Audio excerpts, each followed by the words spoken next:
today I'm here with Sara Ford. Sara, how are you doing? Hey. And Sara, you are the program manager of Microsoft's CodePlex project? That's correct. What is that? What's CodePlex? CodePlex is Microsoft's open source project hosting site. Okay, and what does that mean? Well, we host over 10,000 open source projects right now on the site. So we provide a service to the community for people to do open source development. All right, why is that important? Well, it's about getting more software development in the world. We want people to write software. We want people to write good software. And by able to collaborate and help each other out, we can get more software developed in the world. Okay, so open source is basically, it's not produced by a vendor, it's not produced by Microsoft, it's produced by the community at large. 94% of the projects on CodePlex are produced by the community. We do have about over 400 projects that are Microsoft projects that are on CodePlex, but the vast majority are like over, well, it's 400 minus like 10,000 yet. So the vast majority are third-party, non-Microsoft projects. Okay, let's talk about real quickly. What's the importance of open source? There's a lot of software out there that you can buy.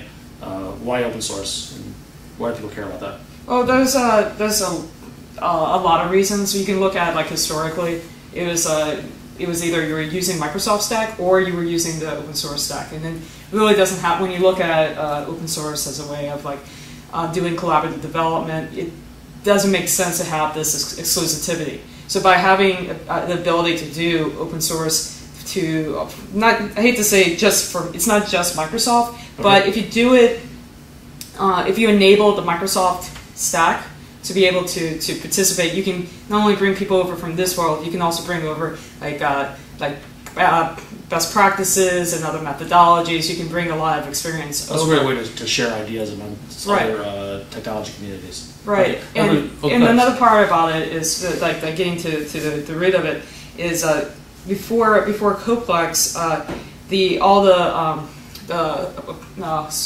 open source project hosting sites we're using, or like Subversion. There's some Curio up there, which is kind of interesting since I do have like a Windows client for it. But like Subversion, Git, yeah. But they were all for the non-Microsoft stack. We built CodePlex off of Team Foundation server. Yep. And so we have a client. So if you're used to Visual Studio, so if you're in the world that you're used to Microsoft tools and technologies, you don't have to go and install like a Subversion client. You don't have to install one of these special clients. You can use like the tools that are native to your machine.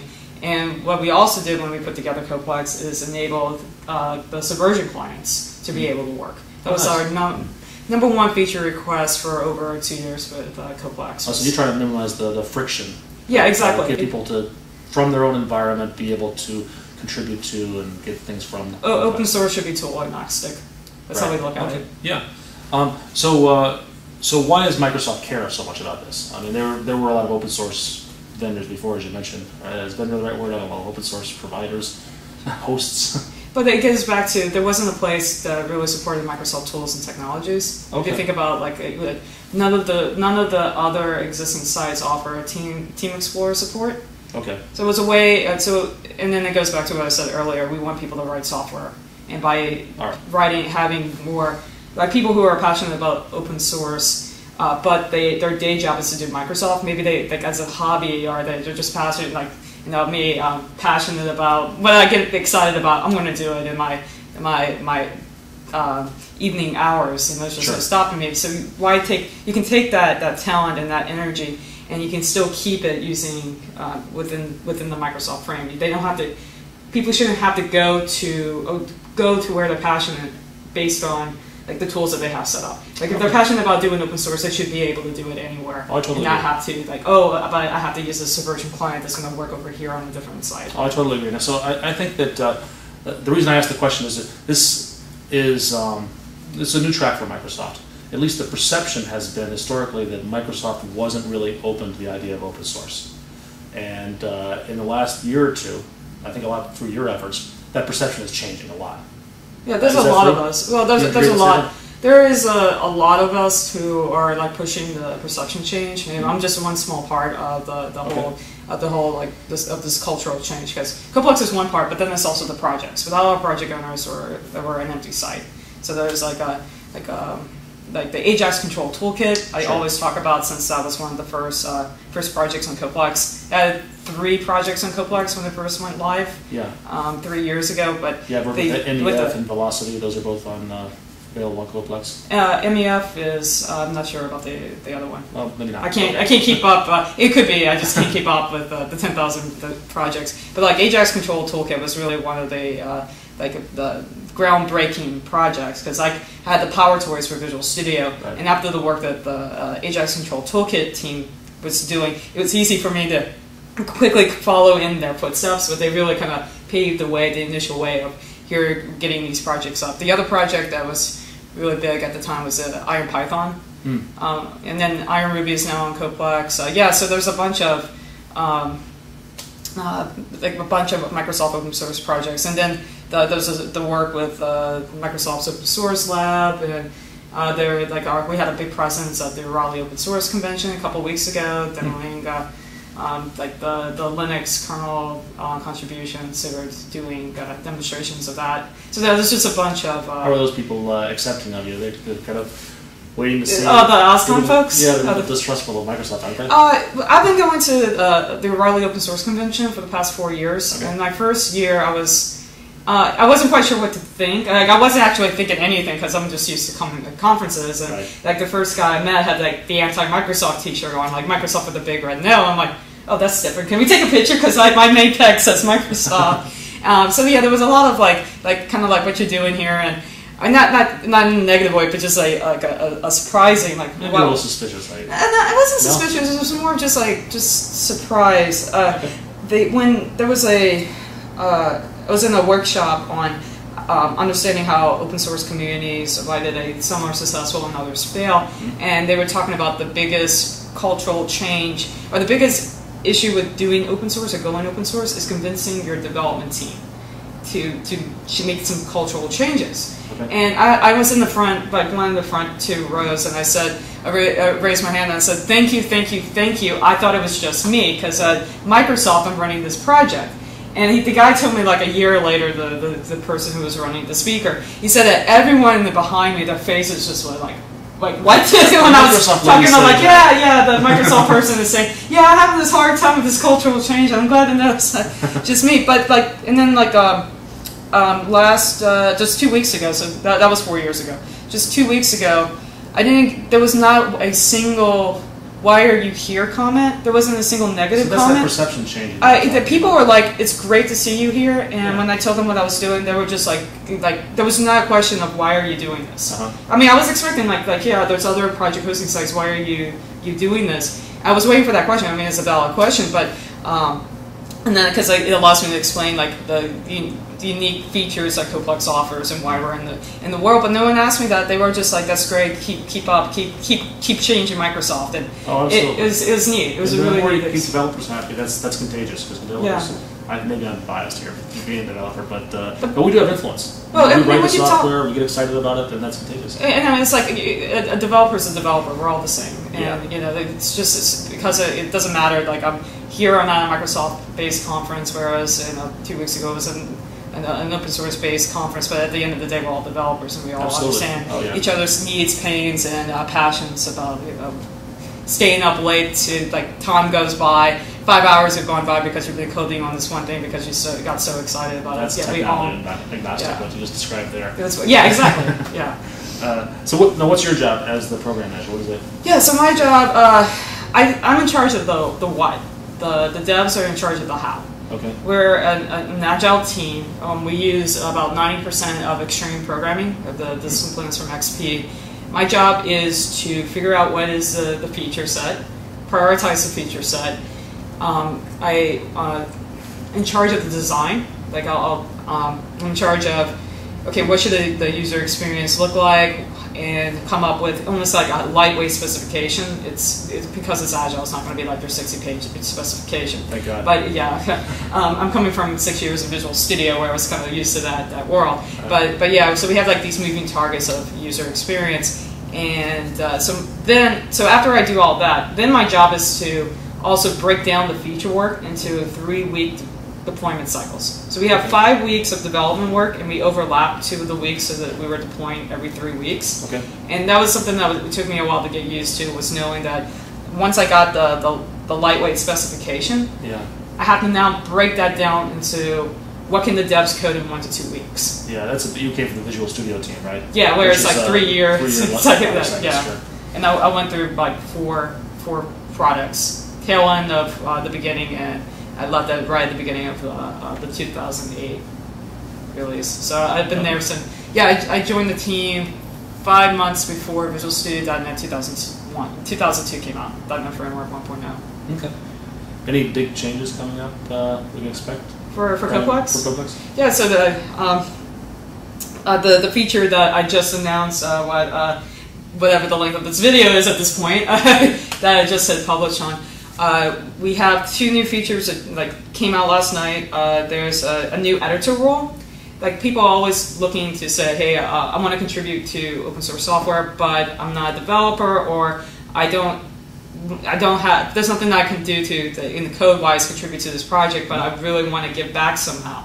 So we have added an editor role, and the editor role gives the project member access to the documentation. So they can be an editor, they can write documentation for the project, but they don't get write access to the source control repository. So they don't have the project owner or the project coordinator doesn't have to worry about, oh, is this person going to do something dumb and delete a bunch of files, or just like make an error that could do some damage. I'm trying to think that there's not really a way that you could really do something, but it's just that peace of mind and knowing that they're so blocked down to just their strengths are writing documentation, and I run a lot of developers who are just not good at documentation. Oh, here's a better example. The editor role doesn't get access to edit the details of the work items. Only like the developers and the project coordinators can edit the details of the work item. But that could be like something that if someone wasn't paying attention could potentially change, and the project owner wouldn't know. So they don't have. So it's again the peace of mind that they would just get access to the documentation. And because we're doing Agile, it's about. And I've heard this quite a bit at DevLink already, just in the past 24 hours. It's about just get something like. Since we're talking about open source, plausible promise. That whole notion of just getting something out there that you can at least see where you're going and get it in front of your customer. Okay. And so that's what I kind of think with like a lot of these feature sets, like the editor role. Let's get the basics done, throw it out there, and then see what the feature requests come in next. Change it and make it like the community wants, which is why open source projects. So like I know that the project owners are probably going to say, hey, Sarah, I want to lock down certain pages. And maybe all of them come back and say, or the majority of the feedback says, the editor role should not be allowed to edit the homepage. And then I can deploy that in another couple of weeks. Okay. Because of our Agile. But I don't want to take. But I don't want to take. But the cool thing about like the Agile approach is, if I try to over implement or over design, I might have taken the 6 weeks to get the editor roll out because I'm trying to take in account all of these scenarios. And you might have made some bad assumptions. Exactly, either bad assumptions or just a wasted time. Right. And the whole, like, I just don't, that's the way I keep thinking is, okay, don't waste my users' time. Get the features out that they can start using immediately. It might not be the perfect world, but if there's something blocking them, then I know that, okay, that's the thing we need to implement next. And so it's just such a cool way of getting feedback. Oh, I totally agree. I'm a big Agile fan myself. I love the... It took me a while. I try to apply that the rest of my life as well, just get feedback quicker. I have a blog post about how much I love to hate Agile, because I mean, like everyone talks about, like, from the developer perspective how great and wonderful it is, but it's hard when you're the product manager or the program manager. And I have a whole blog post of why it's like just such a performance neuroses thing to me, and that's why I'm doing an open space. It's this afternoon at 1 o'clock on. This is how life looks in an Agile world for a program manager, for the one who owns a feature set. Because it's a whole different view of how you have to see things. And then there's also the sense of there's a loss of control. That in the Visual Studio world, where I'm coming from, program manager, or just Microsoft, program managers have this sense of command and control. And that's how we're evaluated, that, you know, like, but nothing gets worked on unless it's been approved by, like, the triage committee or, like, the program manager. In the Agile world, you have to let certain things go because it's the the pace is so fast. Right. And it's kind of like they kept on telling me like you're in a coaching mode. I'm like, how can I coach developers? I have zero web development experience. But I realize now they were saying coaching in terms of the feature design. And yeah, so it's taken like 2 years for me to get this. Right. And like one day it finally clicked when we deployed the homepage or the site redesign when we got rid of the nuclear waste green color, and we had like an actual I've actually was it this color?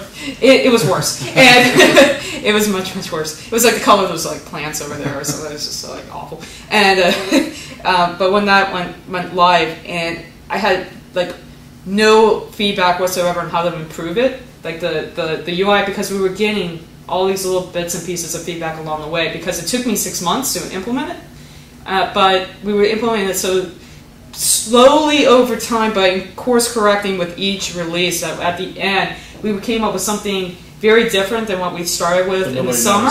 But no one noticed, because only we would know that. And it was like, wow, if I had just like put my head in the sand and just said, okay, we're just going to spend 6 months and develop it, we would have been this far off of target. Yeah. And like that was the day that it actually clicked. I'm like, oh my god, this thing actually works. I don't believe it. Very cool.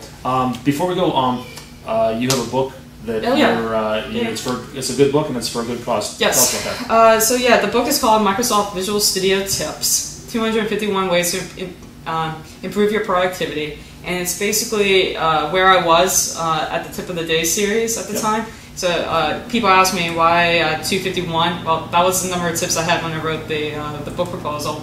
I got up to 382 tips, but I took like the original, like the best of the best tips that I had at the time, and I had it like clean, formatted, put into the book. And the reason I wanted to do it in the book format, I was getting a lot of emails from people like, hey, we want an offline copy. This would be it'd be great for you to write a book. And then I'm like, yeah, but it feels weird to charge people for money for content that I've been just doing because I'm passionate about doing. And then it hit me. It was like I wanted to, I could use like the royalties to start a scholarship fund back home because I'm from New Orleans, and like 95% of my hometown was destroyed to the point of just having concrete slabs left, or like houses were so destroyed they had to be demolished. So it was like 95%. It's like it was like you 2 miles inland and like literally across the Mississippi Gulf Coast, like 30 miles across. Just imagine a big bulldozer having to come and just wipe all of that. Yeah, right, like having to do the cleanup. The cleanup was literally like that. So that happened when Katrina was like 4 years ago, and so I was like vowed, like one day I will figure out a way to creatively get back to my hometown. And so when the idea of the book came along, I'm like, oh, this is perfect. I can donate all the money to a scholarship fund, and being a Microsoft employee, Microsoft will match. Oh, wow. So yeah, so they've actually gotten $30,000 to the scholarship fund. So I did it to the little Mississippi Gulf Coast Community College in the area, and it's actually a pretty big college. Even before the storm, it was really big. And since it's a like 2-year degree, that's what, like 8 people I could send through school. The last time I checked, so it was really cool. And then they gave me I have to go home in October for. They made me Alumni of the Year and interned me in the Hall of Fame. Congratulations! Thank you. I didn't know that. Yeah, I haven't announced it yet. They're supposed to go live with it like tomorrow, but this won't go on. Oh yeah, but it's already. I've already tweeted this since the president of the university called me. But it's like there's an Apollo 13 astronaut who's also in the Hall of Fame because he took like a couple of classes just like me. Happened to take a couple of classes there, and so I can't wait to find my picture and then like film. Here's my picture. Here's the Apollo 13 astronaut. You go a long way with the community college degree kids. Yeah. Everyone starts somewhere. I started off as a popcorn vendor at Walt Disney World. Sarah, thanks so much. Yeah. I really enjoyed it.